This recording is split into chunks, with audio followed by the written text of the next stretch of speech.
একটি সভ্য রাষ্ট্রে 7 থেকে 8 লক্ষ মানুষ কিভাবে দিনাতি পান করে, কিভাবে চিকিৎসা গ্রহণ করে, কিভাবে খাবার খায়, কিভাবে যাতায়াত করে, এটা এই রাষ্ট্রের চোখে পড়ে না। এটা কোনো সভ্য রাষ্ট্র হতে পারে না। আমাদের মা বোনেরা চিকিৎসা পায় না। নদীর মাঝখানে আমাদের মা বোনদের ডেলিভারির সময় মৃত্যুবরণ করতে হয়, সন্তান হারাতে হয়। আমরা এমন একটি স্বাধীন রাষ্ট্রে বসবাস করি, সভ্য রাষ্ট্রে বসবাস করি, তখন দেখি আমাদের রোগীদেরকে হাতে করে স্যালাইন ধরে, অক্সিজেনের গ্যাস সিলিন্ডার ধরে আমাদের মা বোনদেরকে, আমাদের রোগীদেরকে পারাবার করতে হয়। তখন আমাদের ফিলিস্তিনিদের কথা মনে পড়ে। ফিলিস্তিনের গাজা উপত্যকায় আমরা এই ধরনের দৃশ্য দেখি, যে দৃশ্য আমাদের বাংলাদেশেও দেখতে হয়, হাতিয়াতে দেখতে হয়। আমি বারবার বলেছি, মনে হয় গত 1 বছরে প্রতি মাসে 1 বার করে হলে 12 বার, কিন্তু আমার মাসে 2 থেকে 3 বার করে উপদেষ্টাদের সাথে কথা হয়। বারবার বলছি আমার হাতিয়াতে ফেরি দরকার, প্রত্যেকবারই আশ্বাস পেয়েছি, কিন্তু আমরা আমাদের ফেরি পাই নাই। প্রতিবারই আমাকে দেখানো হয়, আমরা প্রথম ধাপে যখন স্টাডি করে হাতিয়া ফেরিঘাটের জন্য যখন 10 কোটি টাকা বরাদ্দ চাওয়া হয়, তখন দুঃখের বিষয় আমাদের হাতিয়ারই একটা সিন্ডিকেট এই ফেরির বিরোধিতা করে মন্ত্রণালয়ে চিঠি পাঠায়। সবচেয়ে বড় দুঃখের বিষয়, এই চিঠি পাওয়ার পরে আমি যখন বলি উপদেষ্টাকে যে হচ্ছে এটা নিয়ে আপনি একবার তদন্ত হয়েছে, ফিজিবিলিটি স্টাডি হয়েছে, পুনরায় দরকার নেই, উনি বলেন উনি নিজে গিয়ে দেখবেন। কিন্তু বাস্তবতা হচ্ছে কোন উপদেষ্টা নিজে গিয়ে ফিজিবিলিটি স্টাডি করে না, এটার জন্য রিসার্চারকে পাঠানো হয়, গবেষকদেরকে পাঠানো হয়, এক্সপার্টদেরকে পাঠানো হয়। আমি দেখছি বারবার আমাদেরকে লাউ দেখানো হয়, মূলা ঝুলানো হয়, কিন্তু আমরা কিছুই পাই না। এই নিয়ে আবার পুনরায় ফিজিবিলিটি স্টাডি হয়, আবার অর্থ বরাদ্দ 10 কোটি থেকে বেড়ে 28 কোটি টাকা চাওয়া হয়, কিন্তু সেটাও নাকি অর্থ মন্ত্রণালয় আটকে দিয়েছে।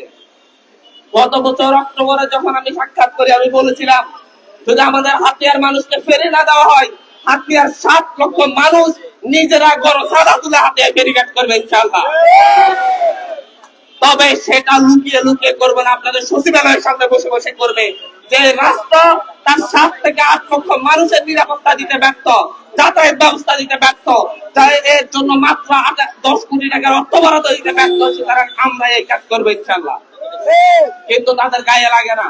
তারা মনে করে হাতিয়ার মানুষ বিভাজিত, হাতিয়ার মানুষের মধ্যে বিভাজন প্রবল, তারা একসাথে কোনো দাবি করতে পারে না।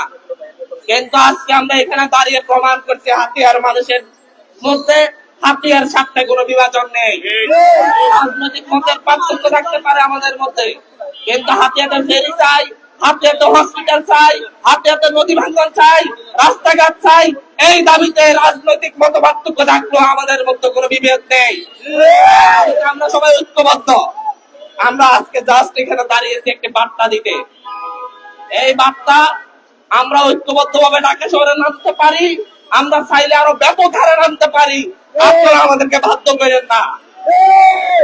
আমরা অতি দ্রুত ফেরি চাই, অতি দ্রুত আমাদের হসপিটাল চাই, অতি দ্রুত আমরা নদী ভাঙ্গন রোধের ব্যবস্থা চাই। আমরা, আপনারা জানেন, সাময়িক ভাবে নদী ভাঙ্গন রোধের জন্য আমরা 6 কিলোমিটার এরিয়া ব্যাপী বিভিন্ন জায়গায় বস্তা ফালানোর কাজ, জিও ব্যাগ ফালানোর কাজ শুরু করেছি। আমরা 2200 কোটি টাকার একটা প্রজেক্ট চেয়েছিলাম 11 কিলোমিটার নদী ভাঙ্গন রোধের জন্য, কিন্তু সেই প্রজেক্ট কেটে 800 কোটি টাকায় নামিয়ে আনা হয়েছে। এই দেশে এই হাতিয়ার জন্য গত 16 বছর ধরে আমাদের নদী ভাঙ্গন রোধে কোনো বাজেট নাই, কিন্তু এখন 2200 কোটি টাকা দিতে তাদের কষ্ট হয়। আমাদের প্রতিটা বিষয়, আমাদের হাতিয়ার মানুষের বংশগত ইতিহাসগুলা, লাঞ্ছনার ইতিহাসগুলা, হাতিয়ার মানুষকে কিভাবে অত্যাচার করা হয়েছে, নির্যাতন করা হয়েছে, হাতিয়ার মানুষ কিভাবে বারবার বঞ্চিত হয়েছে, এই ইতিহাসগুলা, এই স্মৃতিগুলো আমাদেরকে তুলে ধরতে হবে জাতির কাছে, বিশ্বের কাছে। আমরা যদি এটা তুলে ধরতে না পারি, তাহলে বারবার আমাদেরকে বঞ্চনার শিকার হইতে হবে। আমরা আজকে মিডিয়ার সামনে সারা দেশবাসীর কাছে আমরা জানাতে চাই, এমন একটি দ্বীপ আছে যে এই দ্বীপের রোগীদেরকে নদী পারাপার করার ক্ষেত্রে ট্রলারে করে হাতে অক্সিজেন করে পার করতে হয়। আমরা আজকে সারা দেশের কাছে, সারা বিশ্বের কাছে এই বার্তাটা দিতে চাচ্ছি, এই মেসেজটা দিতে চাচ্ছি। এই সভ্য দেশে এমন একটি জায়গা আছে যেখানে আমাদের প্রেগন্যান্সি সময় আমাদের মা বোনদেরকে কোন ডাক্তার কিংবা নার্স অপারেশন করাই না, সেখানে হচ্ছে চারুদাররা অপারেশন করায়। এর সাথে নির্মমতা আর কি হতে পারে আমাদের হাতিয়ার জন্য? হাতিয়ার মানুষের জন্য কবে আপনার চোখ খুলবেন? আমরা বলবো এই রাষ্ট্রকে, হাতিয়া দ্বীপাঞ্চলের ঐতিহাসিক দ্বীপের, ঐতিহ্যবাহী দ্বীপের মানুষের প্রতি নজর দিন। আপনার নজর দিলে পরিবর্তন হবে ইনশাআল্লাহ। আমাদের এই লড়াই ইনশাআল্লাহ চলমান থাকবে যতক্ষণ না আমাদের অধিকার আদায় হয়। ধন্যবাদ। আসসালামু আলাইকুম।